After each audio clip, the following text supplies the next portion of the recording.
улсаа төлөөл чадахгүй бол ажиллаж чөлөөл бидний ирээдүй Монгол их орны төлөө та юу хийж чадахгүй бидэнд нөлөөлж надад бидэнд итгэх итгэл ямар ч сонголт алга одоо харин надад хэлэх үгсийн бүрэн байна улс төрчдийн дүрс цахимаа дүрэн байна хиний нүдэн дээр та хэнийг хуураад байна хиний тухай юуны талаар худлаац хуураад байна хинийг дормжлоод хинээс юу нуугаад байна хамрын хэрүүл зодон хинх мэдээллийн шуурга толгой тарих хэрэгүүлээд байна нэг Монгол тулхны 100 ихэнх болж нэг бош хоногийн алтан болж харагдаад байна хурлын дэр дээрээс худлаа ярьж хүмүүст суухан хинт хэрэгтэй улсын их хурл хэвлийн баг хурлын айшом та нарт үнцэнтэй авьяаслаг монголчууд цомгол хоёроос өрдүүлэн тавилгтай шаваал шог зураг шиг улсын хурлын гишүүдэд үнэндээ төр зураг ямар ч нэр хүн даалах хинэн энэ улс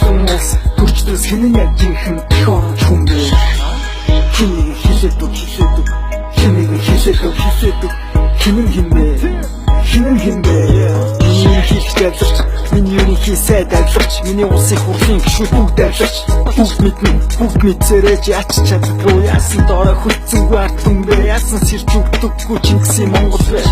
сэрүүлэг хангина дуудаж байна их оронч эзнээ дуудаж байна арчсан тогтолцоо бидэн зохиж байна гэж худлаа итгүүлэх хэрэг байна нэгэнтээ болж итгэхгүй байгаа энэ тогтолцоог цааш нь зүтгүүлээд нэмэр байна бидний шинэ нэрэн он шинэ сүхбаатар шинэ чанан шинэ хөвсөлч хэрэгтэй өөрчлөгдөж хөвсөлч хэрэгтэй бидний ганц гарцээ тэр нэгдэх дангаараа тэнхтэх биш бидэнд өөрчлөгдөх боломж бий тэрэнд итгэх нэгнээ хошигны жилэглэх биш мэдлэгтэй гэхээс илүү бараг сэтгэлтэй гэсэн хүмүүсийн хэрэгцээ өнөөдөр хэрэгтэй бидний яаж таньж ялахгүй бид юунд итгэх шинэ найрах хинэг хийлээ хинэн энэ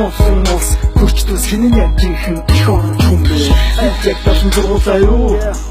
77 сая юу 70 сая юу